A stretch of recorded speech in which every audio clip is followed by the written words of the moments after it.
w'abakozi mugabo kandi muri ekereziya n'umunsi mukuru wa Yozefu Mweranda tuzi yuko ari umuvunyi w'abakozi mugabo kandi si ivyo vyonyene igenekerezo rya mbere rusama twuguruye icesi kwezi kwa gatanu kwari umuvyeyi wacu Bikira Mariya mbega duhere ngaho nyene Patiri bavuze umukozi bagomba kuvuga nde canke imbere ngireko mbega n'abarangura ubutumwa nka mwego wa sacerdoti uno munsi mukuru arabaraba.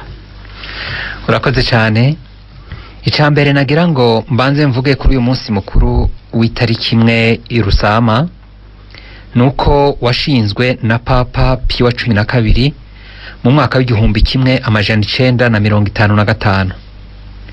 Aha rero nukuvuga ni muri ya myaka aho by'amahinguriro byari bimaze gutera imbere, ubwenge bw'abantu bamaze gutora ibintu byinshi byatumye ubuzima bw'abantu buhinduka, ugasanga hari bajya abakozi bava iwabo bakagenda gukora ubuzi abo bita mu rurimi rw'igifaransa les ouvriers, ugaje usanga n'imiryango yabo iragiye atanguye kuba abantu baja mu bisagara. Mugabo rero cyane nuko hari abava bafise imitahe bakaba bakeneye n'abakozi, mugasanga abo bakeneye bafise imitahe bashaka yuko amafaranga imitahe yabiduga bunguka, mugabo ugasanga ntiyubahiriza agateka ku mukozi.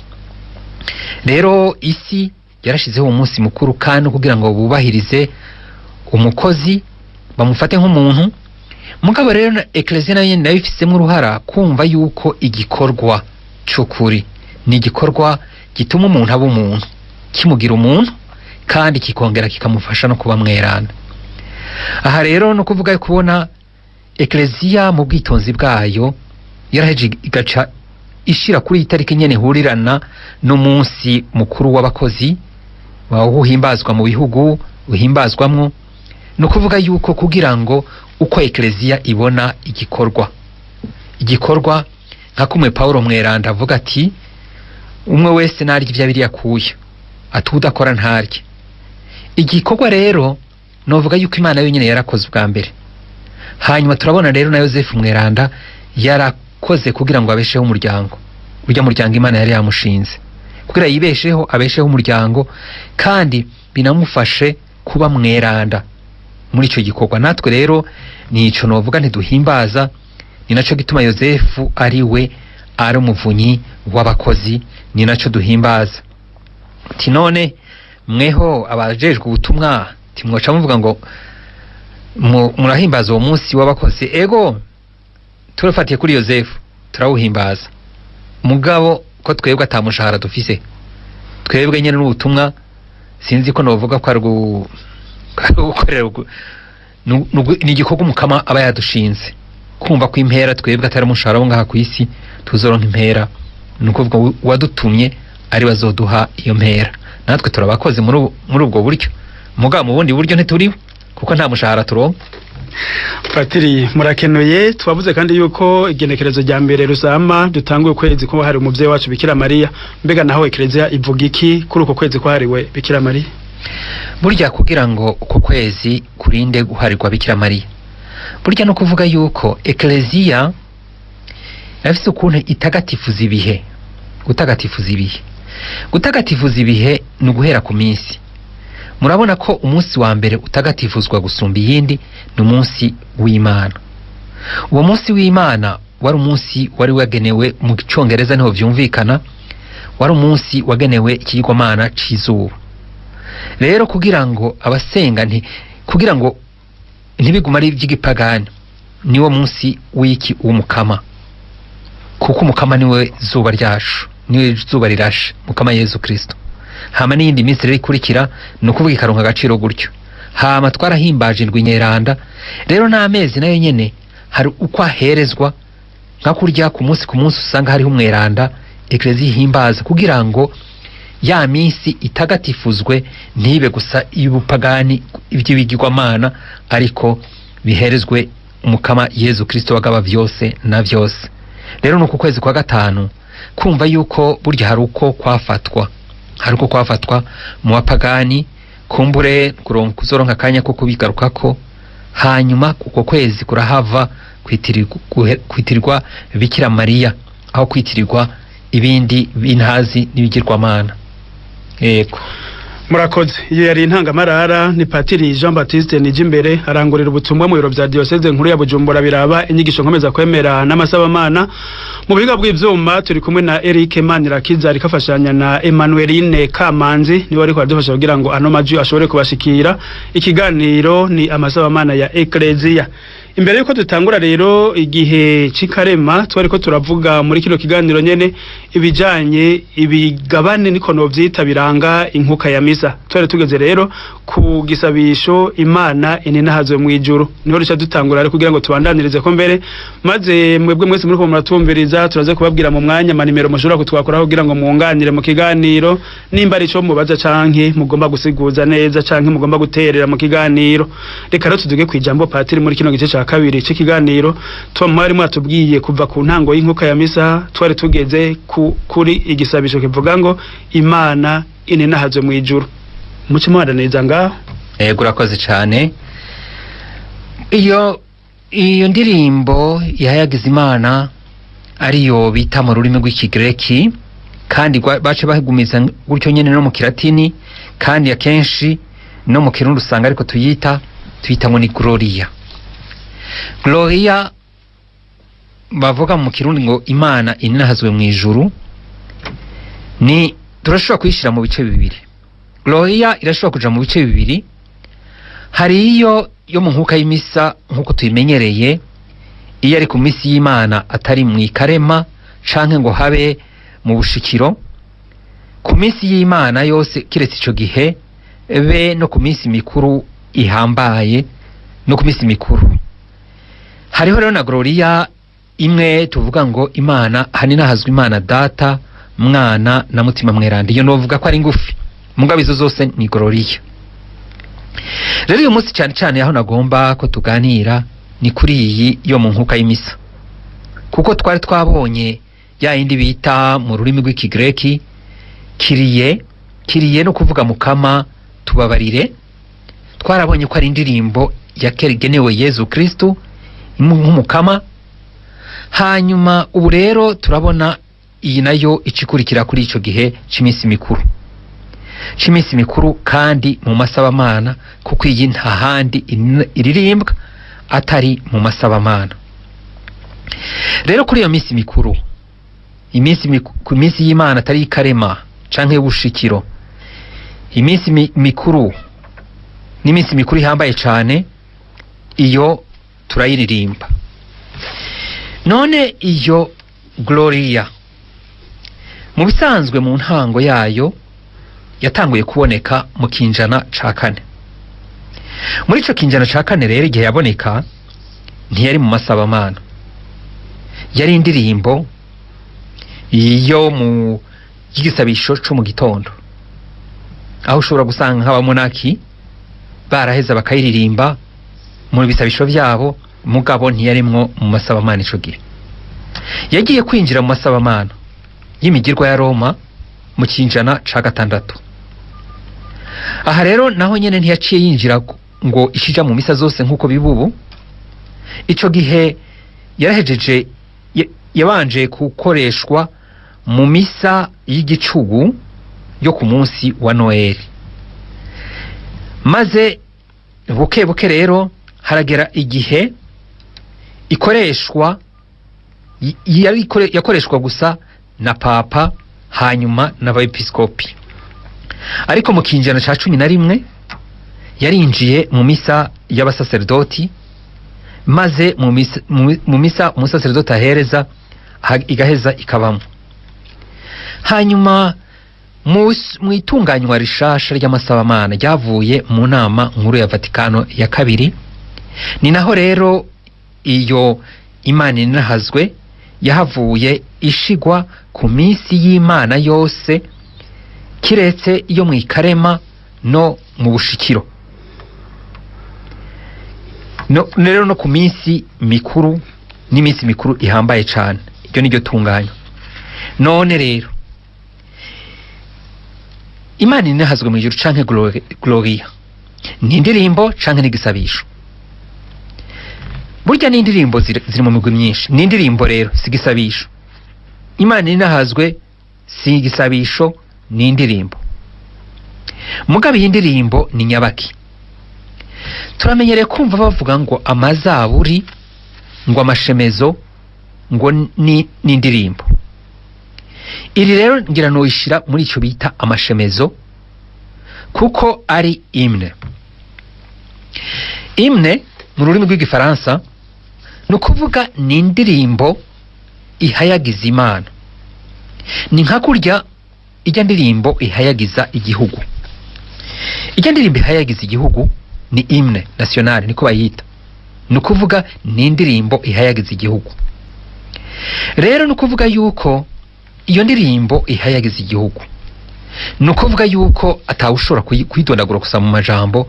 Wibaze nk'ubu hari nk'umunsi mukuru, dufate umunsi mukuru wo kwikukira canke ugasanga ni wundi munsi mukuru nyene w'igihugu, hama ugasanga canke igihe akenshi usanga hari nk'inkino zihuza ibihugu, ugasanga igihugu cose kiza ururirimbo rugihayagiza rubanje kuririmbwa.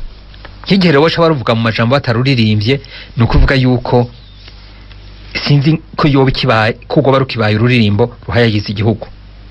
Rero no kuvuga rero ko ari indirimbo sigisabisho, ko ari indirimbo atari gisabisho kandi twumvise atari indirimbo izarizo zose, ari indirimbo ihayagiza Imana. No kuvuga nyene ko igizwe n'ibintu bibiri birumvikana, igizwe n'ibyanditswe ikagirwa n'umuziki. Ibyo bintu byose rero uko ari bibiri bifise agaciro byose. Kumva yuko igizwe n'icanditswe, no kuvuga mu rurimi rw'igifaransa text, nkuko indirimbo zose zisanzwe zifise uba yaragize gute, uwagize icanditswe hama agacaba n'umuziki. Ibi ni byo bintu bigize iyo ndirimbo ihayagiza Imana. Maze rero ko twumva ko iyo ndirimbo iri mu masabamana, amasabamana nayo burya agizwe n'iki? N'imigirwa n'amajambo. Uwo mugirwa ugizwe n'iki? Ibimenyetso n'amajambo. Ibyo bintu bibiri ni naco gituma burya bidusaba kugira gute? Kuvyubahiriza. Muti none iyi ndirimbo irubahiriza ivyo kugira ngo ibe habemwo ibimenyetso n'amajambo. Iyo ndirimbo ihayagiza Imana ubwayo numugirwa, niko no bivuga.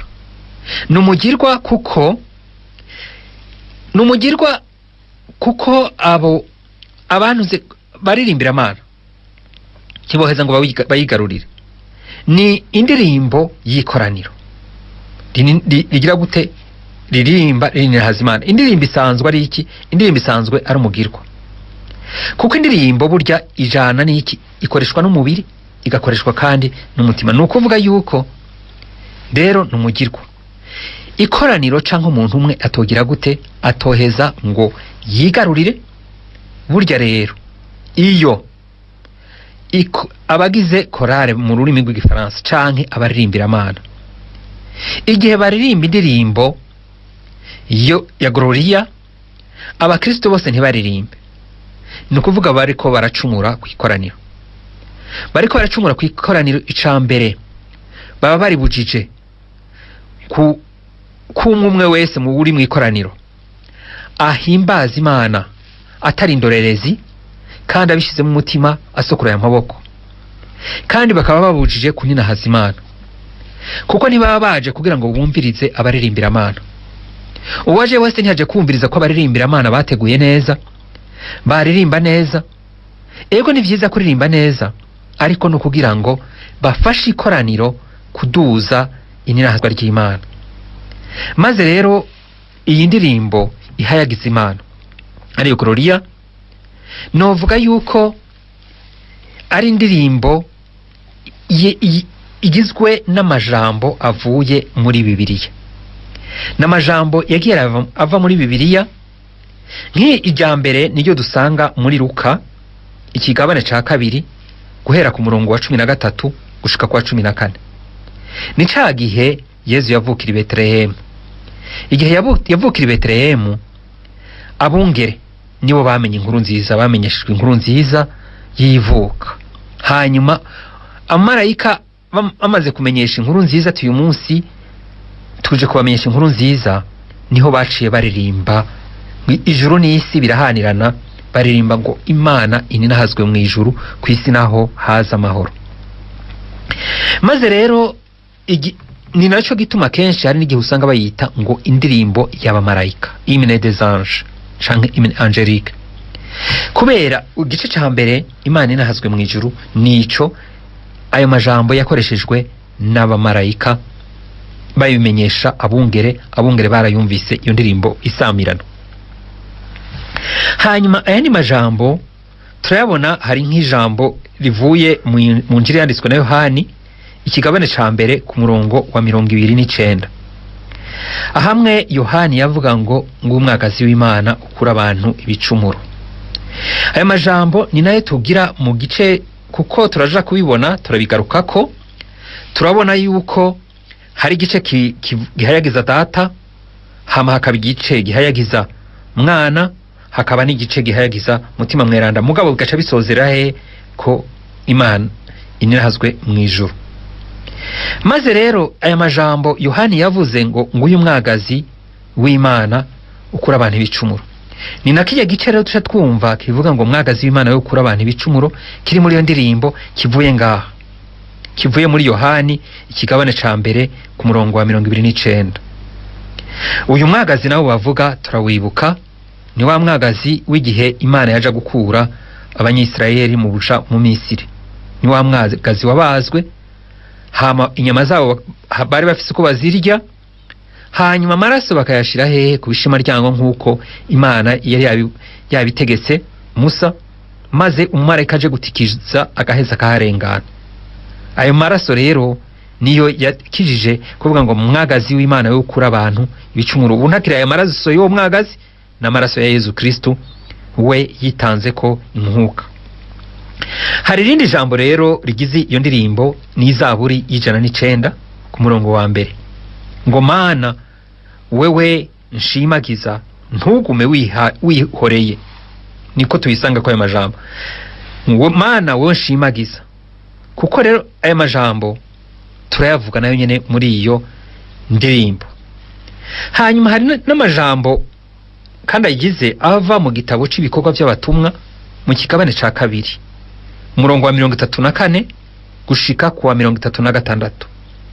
Umukama yabwiye umukama wanje ati, ni wicare iburyo bwanje gushikaho nzogira abansi bawe ivyicaro indava y'ibirenge vyawe. Aha niho tuja tubona ngo we wicaye iburyo bwa data, tugira ikigongo wewe, nukuvuga aya majambo avuye muri Bibiliya. Aha rero ncangaruka ncangaruka ku bantu bahingura indirimbo, kuko murabona ko bagerageza uko bashoboye kugira ngo bayiryohore bayigire gute. Mugabo ikintu twokumva ni iki, burya iyi ndirimbo iri ngaho, hanyuma umuntu akaba yarigiriye amajambo yiwe, guca uyirengerako utangura guhindura amajambo ugashiramwo ayandi, ni ukuvuga yuko uba uriko uramurengera karimbi, kandi ubuhoho no kubihana n'amategeko arabihana, kuko wagiye kumuhindura uwo wari kugira ivyawe. Aha rero naho ni ukuvuga iki, hari igihe usanga wewe wazanye ikindi canditswe kitacubahirije ya majambo ari ngaho. Iyaba rero waheze kubahiriza ico canditswe kiri ngaho nk'uko Eklezia ikidushikiriza, hama ugaheza ukagiha uwundi mudiho, ukagiha uwundi muziki, aha no kuvuga ko uba uri muri ya ntumbero. Kandi aha rero niho hantu abenshi burya mu bahingura indirimbo ushobora gusanga mu ivy'amasabamana batabigize cane, batabitomokewe cane. Ego baba babizi bakavuga ati iyi ni Imana inahazwe, mugabo kumva yuko vyubahiriza ibiri ngaho. Hama icyo tubona nuko iyo ndirimbo, iyo hymne canke iyo shemezo, nukuvuga yuko izitiriye mu ntuze zibiri. Hari Imana inahazwe, hagaca haba n'irindi jambo rivuga ngo babare gato, Imana inahazwe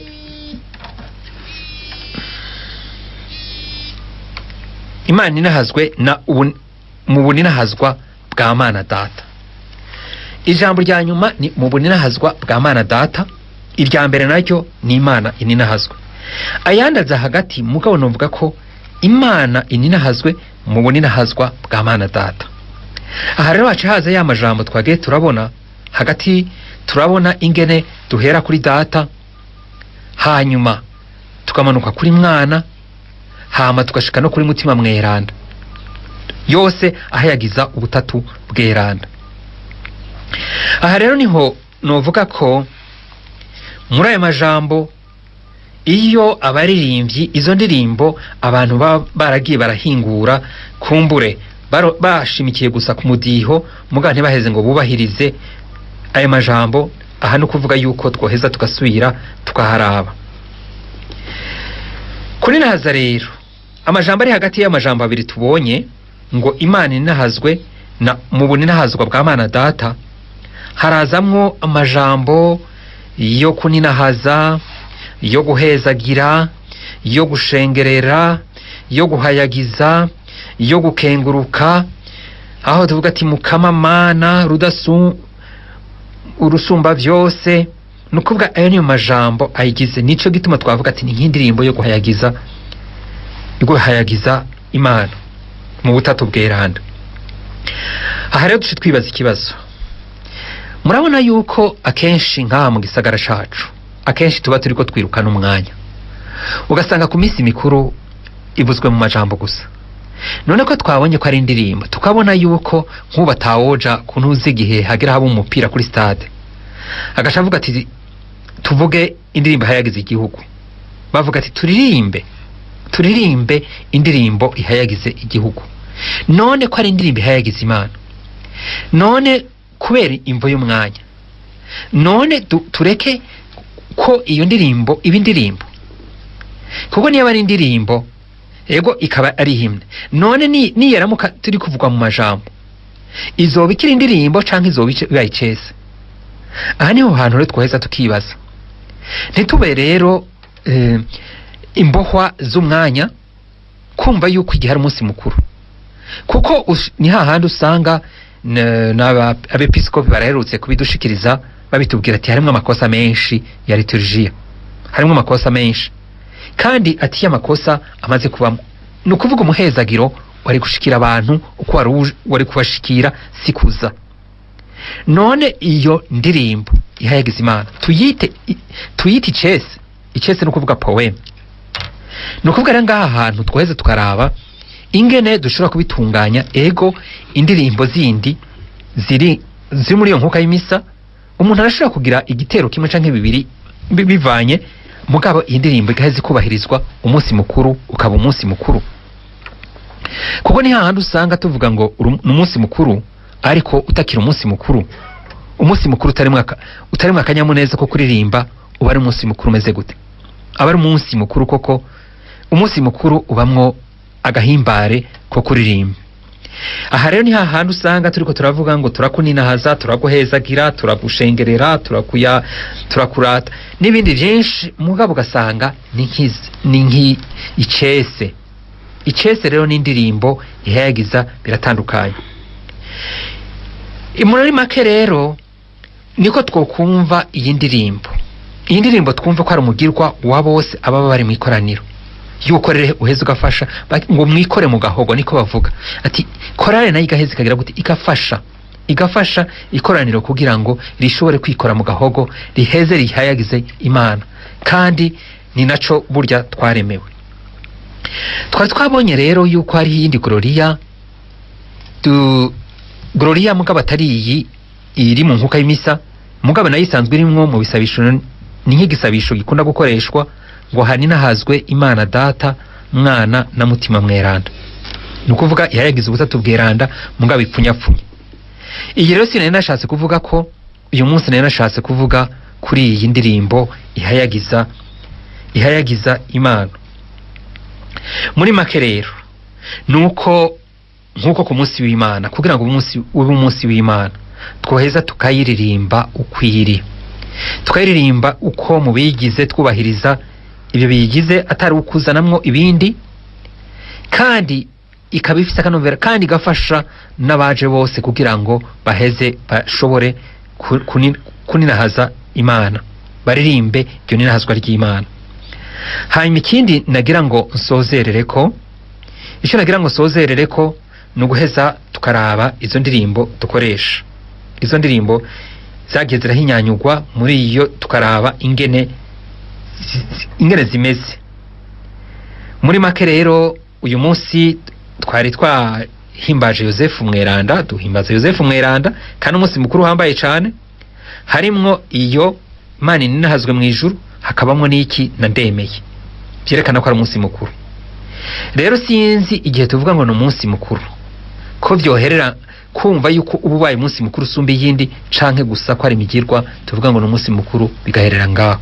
Ariko twumve ko ari umunsi mukuru, kuko buryo ukwemera kwacu kugizwe n'ukwemera tugaragaza, ukwemera duhimbaza, ukwemera mu bikorwa no mu bisabisho. Ni impande zine, izo mpande nizo zigize ukwemera kwacu. Ibirero by'amasabamana biraba ukwemera duhimbaza, kandi muri uko kwemera duhimbaza ubwo nyene umukama muri ico kiriko kirakorwa aba ariko ararangura igikorwa co kuducungura. Tugire Kristo. Naganze Kristo ni Padiri Jean Baptiste Nijimbere ariko aratuganirira kuvyerekeye igisabisho Imana ninahazwe mu ijuru. Ni kimwe rero mu bigabane bigize inkuka ya misa. Murumva yuko tukiri mamaja ku ntango, tuzogoma dutera intambwe gushika tuzorangiza no ku gice ca nyuma. Muga tukiri ngaho nyene mbere ko duha ijambo abariko baratwumviriza, twagira ngo mutubwire mbega none ko hariho ibihe, ndabona nko mu gihe cy'ubushikiro no mu gihe cy'ikarema baca batubwira bati ico gisabisho ca Imana ninahazwe mu ijuru twita Gloria yuko kitavugwa. None hoho biba bigenze gute? Muri ya ndinganizo nshasha y'amasabamana yo mu 62 1962, no kuvuga n'inyuma y'inama nkuru ya Vatikano ya kabiri, niho babiteguye gutya. No kugira ngo muri intuze muri ibi bihe byo kurindirana ukwizera, ukwizigira, ni ibihe byo kurindira ukwizigira n'ibara n'icyo mu yugubwe ritubwira ko turindiriye ivuka ry'umucunguzi mu mushiki. No kuvuga rero no kugira ngo nitwaririmba muri ya misa y'igicugu, muri cya giteramo ca Noel, nitwaririmba twifatanya n'abamarayika, koko tubibemwo, koko twuba twaramaze gute, twabaye muri uko kurindira. No kugira ngo badufashe kugira tube muri uko kurindira, no buryo bwo kudufasha kugira ngo tubibemwo. Mu gihe cy'ikarema naho ni gihe cyo kwibabaza, ni gihe nyene cyo kugira twigurira Pasika, kugira ngo koko tuzoyiririmbe twari tuyishashaye. Mugabo naho nyene kugira ni nkuko ubuzima bumeze, kugira ngo nyene tube muri ako gahimbare, iyo ndirimbo ibe nkashasha.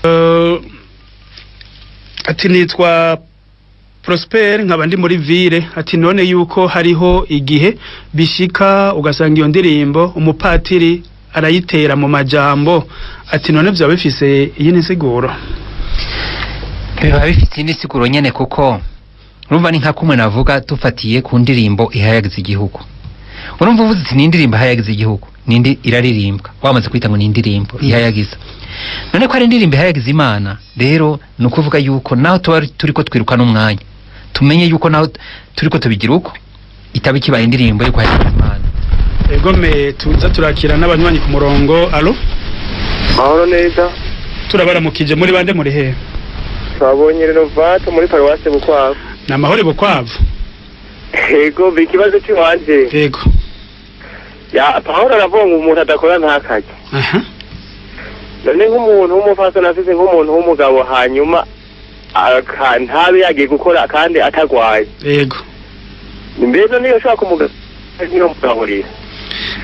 Ikindi kigira kabiri, hari igihe ushobora kuba ufite nk'abana ukavuga uti nta muje gukora, bakanka kandi bakomeye kandi bafite ingufu. None icyo gihe base kuja gukora uri nk'umubyeyi wobagaburira cyangwa ntiwobagaburira? Ariko rero ikintu cyamereza ko naco Yozefu hariho ukuntu ikiya gihe yagiye gusaba Bikira Mariya, numva ngo yari yemerewe ubwire ntegekwa umukama. None yoba igihe yaje kumusaba yoba yashaka ko ushobora kubana kujya k'umugabo n'umugore. Mugabo wavuze mu mpumuco. Yego twavuze ko tuguma mu cyiyumviro cy'uno munsi gusa. Reka tukwishure kuri bino bibazo bire bijanye n'ico twereko turavuga. Twamaze kwandika ikibazo cyawe, reka twakira undi munywanyi. Allo, umunywanyi ntibikunze yuko dushobora kumuronka.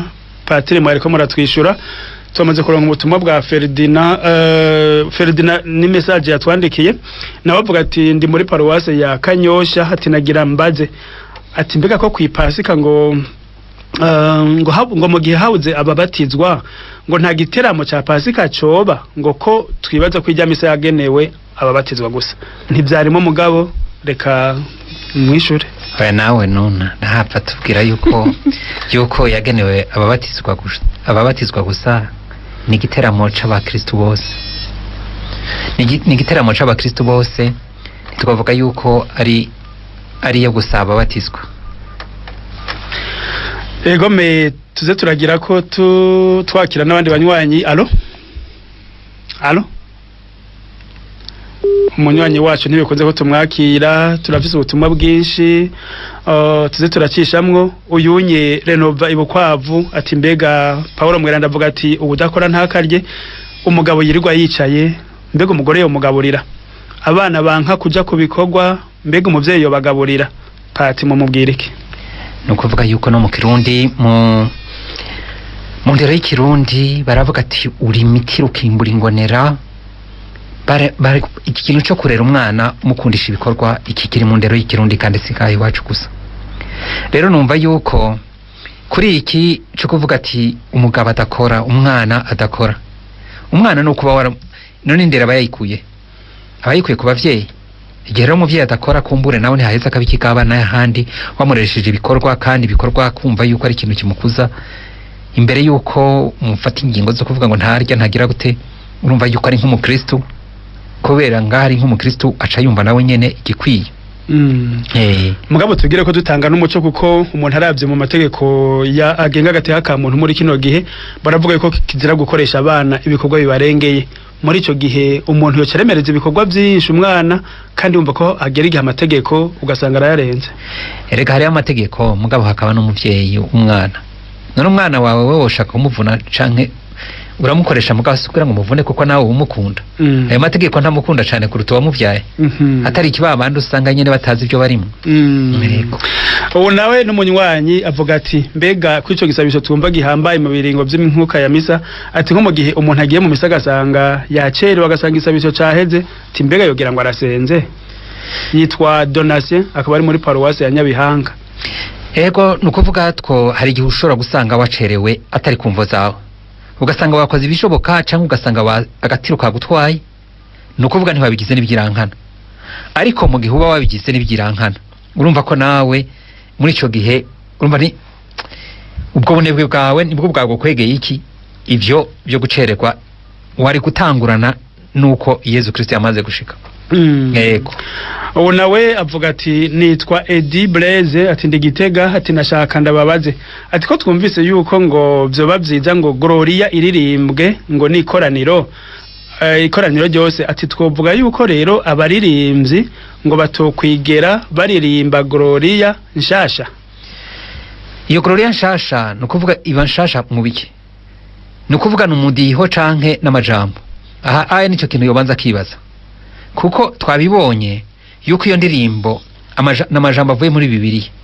Rero icambere niyo bari ku mudiho amajambo barayazi, kumbure iyo ntuzi ifise umudiho mushasha, ifise umuziki mushasha, muga amajambo ari yayandi boyiririmba kuko izocifasha amajambo basanzwe bayazi. Bizorohera kugira ngo bayafate, kumbure muzoyiririmba rimwe ubugira kabiri gatatu bazoba bayifasha. Ubu ati nitwa Bonite ati ndi muri paruwase ya Kamenge, mugabo avuka muri paruwase ya Rukago ni muri Ngozi. Ati mbega none ni kuki tutaririmba Gloria mu gihe cy'ikarema? Mwari mwamaze kubivuga ko usanga atari hafi y'akaradiyo. Mubwire muri make. Ego mu gihe cy'ikarema ntituririmba Haleluya, ntituririmba Gloria. Nukuvuga koko muri ico gihe nukuko tuba turiko turitegura, kandi tuba turiko kugira ngo tuzoyiririmbana kanovera igihe ca Pasika nyene kuri uwo munsi mukuru.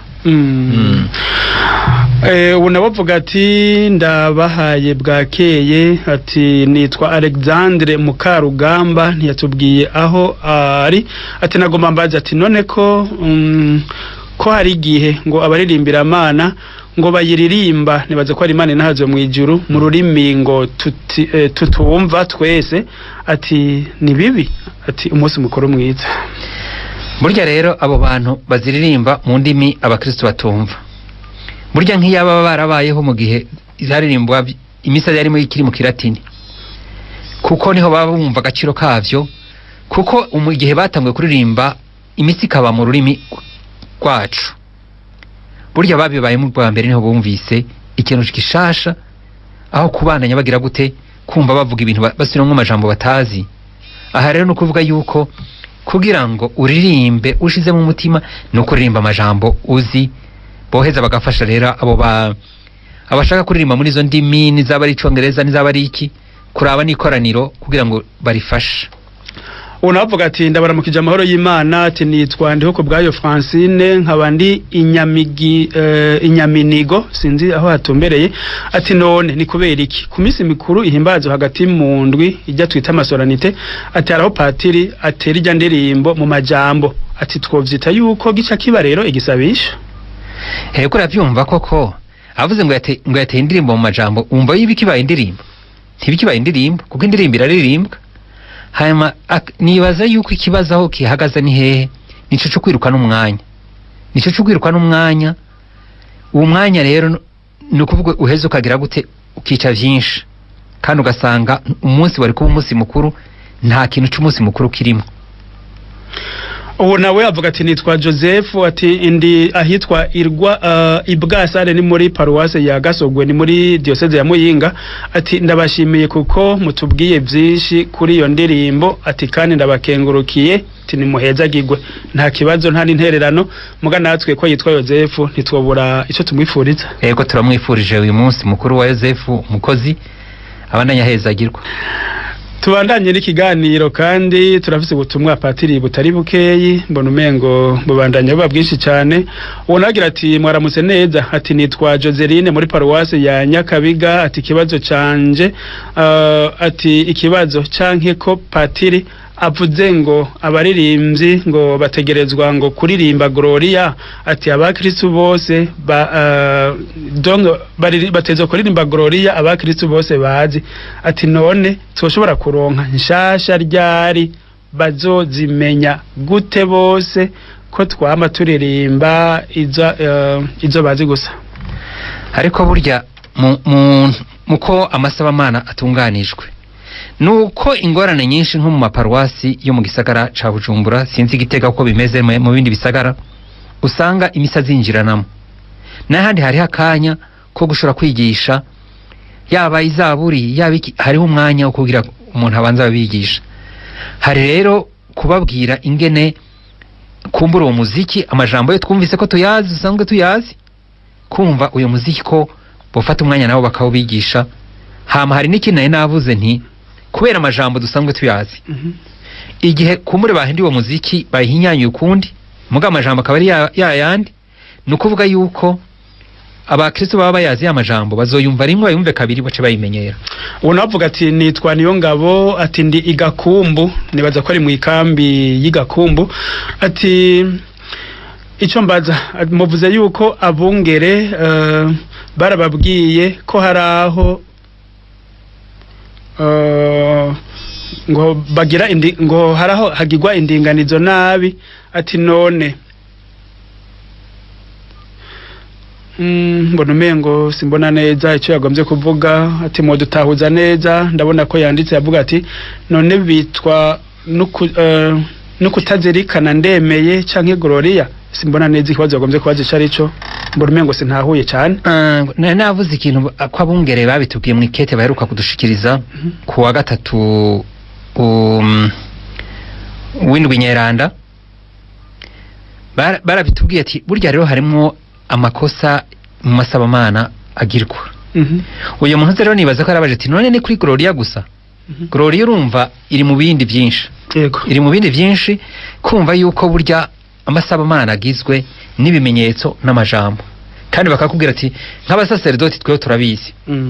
Hajya muri kijya gitabo c'imigirwa barakubwira ati ngaha ikimenyetso kigira gutya, ni wabukiriza urakiriza amaboko, ni waba wubika ibiganza uravyubika, bakavuga ati uba wifashe gutya. Aha rero nico novuga ngaho rero nawe kuri iyo ndirimbo irimwe mu bindi muri ibyo bigirwa muri ikoraniro, kuko bavuze ngo ni indirimbo ririmba. Ego. Ubu nawe aravuga ati ndabaramukije, ati nitwa Nzisabira Eric, ati mbega Pasika yatanguye ryari, ati mbega mu Burundi mu gihugu cacu hoho yoba yatanguye ryari, ati nkaba ndi muri paruwase ya Murayi. Nitwari twabivuze ko tuza kuvuga twishura ku bibazo bitari mu kiganiro cy'uno munsi, mugabo ibyo mwari mwabizirikanyeho gapati ko icikoze gishobora kuza. Pasika yatangujwe nande ryari?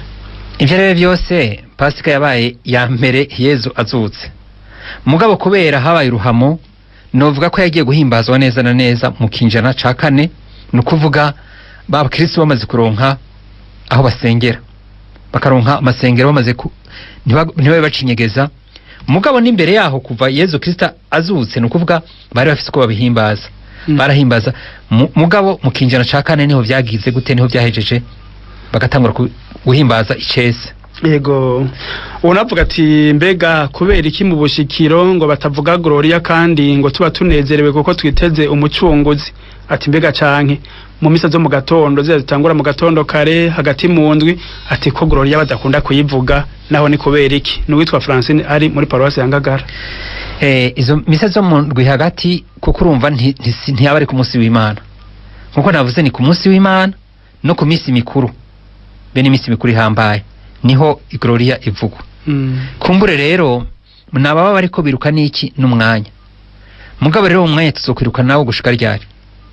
Nukweze tukaraba ingene ati none ku misi mikuru tweze tukavyifatamwo gute kugira ngo twiwitwa ko ari umunsi mukuru, nukuvuga utandukane niyo minsi isanzwe. Yego. Ubu nawe yitwa Blaise ari muri paruwase ya Mwaro, ati kibazo canje, ati mbega irozari yazananye hehe? Ati na mwarijya dutanguye ukwezi kwahariwe Bikira Maria, murashobora kutubwira muri make gapatiri irozari aho yazananye? Mugasinzi ko twabivamo no munsi tudafashe ikiganiro gikwiye. Nivyo ntitwo bivamwo, kumbure hazoboneka umwanya cyane cyane mu bijanye n'inyigisho nkomeza kwemera. Yego. Ubu navuga ati bwakeye, ati nitwa Dona muri paruwase katedrale y'Ingozi, ati mbega ko mu njiri ataho twumva ijambo kuri Yozefu yishura gute canke yapatana gute, ko twumva yakora ibyisaramara n'ibijya byo kubaza, ati muhezagirwe uwo muntu mwamutahuye. Ego. Raribaza ati kubera muri Bibiliya ntitumubona ariko aravuga, mugabo nk'ibi kubera byo gupatana muri iki gikorwa ciwe nukuvuga yuko yarapatana yaravuga rega. Yaravuga sikuvuga ko ari kiragi gusa, turabona mu atamajambo tubona muri Bibiliya, ariko yari umuntu atega amatwi. Yaratega amatwi ico Imana amubwiye, n'igihe umumarayika yamuhinduza turabona ko yaciye abishira mu ngiro, kandi n'igihe yari mu buhungiro mu Misiri Mukama amubwiye ati tahukana umugore n'umwana, yaciye batahukana. N'umuntu rero yumviriza hama agashira mu ngiro ivyo Mukama amubwiye, ariko mu buzima yaravuga. Yari kirageze ati tugire Kristo, tuti naganze, ati nitwa Tarisise ndi ku Ntega ni muri Muyinga, ati kubera iki mwikarema hataririmbwa gloria? Twari twabivuze mugabo usanga atari hafi y'akaradi. Ego. Nukuvuga mu gihe cikare murabona n'igihe cyo kwisonzesha, sigihe c'umunezero.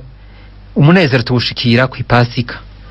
Urabona ko tuba turiko twiga ibibi twakoze nk'umuryango w'Imana wose, kandi muri ico gihe ingaruka z'igicumuro nukuvuga yuko ntiwozinezerana. Hanyuma rero nukuvuga yuko muri iyo myiteguro turaheza rero tukaririmba twicyoroye muri ca gihe turi kumwe n'ababa bavutse ku gihe ca Pasika, tukabiririmba ikaba ubwa mbere. Ego. Unagira ati mwaramutse, ati none ko hari abapatiri badatera gloria kandi atari mu gihe c'ikarema canke mu bushikiro, ati ryo bari kosa? Imbere yaho tubanze twishure no kurona munywanya twakuye. Allo turabaramukije. Amahoro ya Kristo. Muri bande muri hehe? Ndoye Pasika muri paruwasi Regina Baptiste mu Kinindo. Ego. Ni kibazo canke n'intererano? Nakabazo kagufinya tuga kwijambo. Nagomba kubaza, hariho ama gloria. Keshi umuntu yagomba kuvuga ikintu ari tumbereza ko kugira ngo akire. Bayi wacu mu Kinindo hariho gloria mpora numva idafise ame. Idafise? idafise ame bakayivuga yose igahera mugabo ho bovuze ame ukumva nta ame iriko. Nagomba kubaza ko iyo Gloria yo bikwiye kuko kubiwanje numva umenga ntibikwiye kubera ame izindi Gloria zose ame mpora numva ziriko. Ego reka tubanze tuvuge akandi kabazo nashaka kubaza na Yozefu Mweranda. Yego. Kubera iki mu masanamu batwereka Yozefu Mweranda ashavuye tugire ego nyisho ni za Padiri nagira ngo mbanze maze uno musaseredoti mbega tuvuze ame bisigura iki kugira ngo twumve yuko iyo ndirimbo Gloria idafise ko ame yo bivuze ikintu gihambaye. Ame n'akantu nakajambo katahinduwe kagumye mu rurimi rw'Igihebreyi. Iryo jambo ni jambo tubona Yesu kenshi yagomba kuvuga ikintu akavuga ngo amen amen akayivuga inshuro zibiri ndababwiye. Nukuvuga ni jambo rivuga ati iki kintu ngira mvuge nico kwemerwa. Nukuri ko kwemerwa. Nukuvuga rero n'igihe nk'ubu turi mu gisabisho nk'ubu Padiri akavuga ati abakristo bakavuga bati amen. Tufate nkarya ku gisabisho c'ikoraniro kuko ni c'ikoraniro ariko cyavuzwe na Padiri hanyuma nabo gashavuga ati amen. Nukuvuga yuko ivyo bintu nivyo kwemerwa. Turabyemeye ni nukuri ko kwemerwa. Rero ni jambo rivuga ati nukuri urabona ubu hariho abantu bagira akamenyero ikintu cyose cyavuga ngo kumva ngo amen kandi hatavuzwe n'ibintu bikwiye kwemerwa. Rero nukuvuga ni jambo dukuri kw'Imana gukwiye kugira gute kwemerwa. Nico umuntu avuga ati ndavyemeye nari majambo ndavyemeye ntakekereza. Ego. None iyi ndirimbo ya Gloria itagira ko amen nimba ari byo habura ko ako kantu ko kwemeza ko kuvivura yuko bavyemeye. Ni nkuko nyene kuko ni nkuyo muntu yayihinguye. Nawe ni yaba ari akiriho canke ari hafi yoheza akagenda karaba mu bisanzwe iyo ntuzi ko isanzwe iri hama sanzwe iriko bakayishirako kuko niho yoba yubahirije icanditswe. Ego. Agira ati amasanamu abona ya Yozefu agira ati n'amafoto kumbure bafotoye Yozefu tukagira ati turabona iyo foto turayizi none ngo n'amasanamu ngo Yozefu bamucapa ngo ashavuye bega nibyo. Jewe sinabyo nzi kabisa kuko je naho ndamubona ashavuye gusa ni hahandi kumbure kwibaza ata mwenyuye.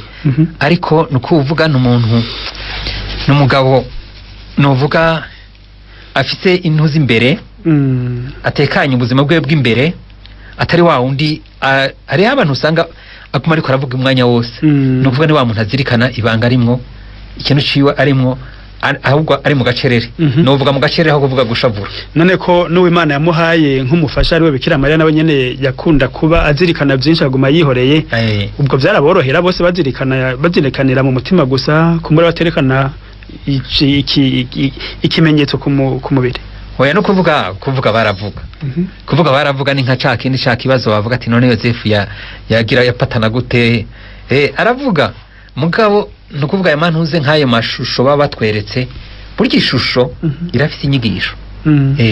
Irafite inyigisho w'ijya shusho hajya nukuvuga iyo shusho ya Yozefu bayerekana gute kuko haraho bamwerekana ateruye Yezu haraho bamwerekana afite ishugwe kuvuga ati iyi shusho ivuga iki. Burya ishusho iravuga. Ego.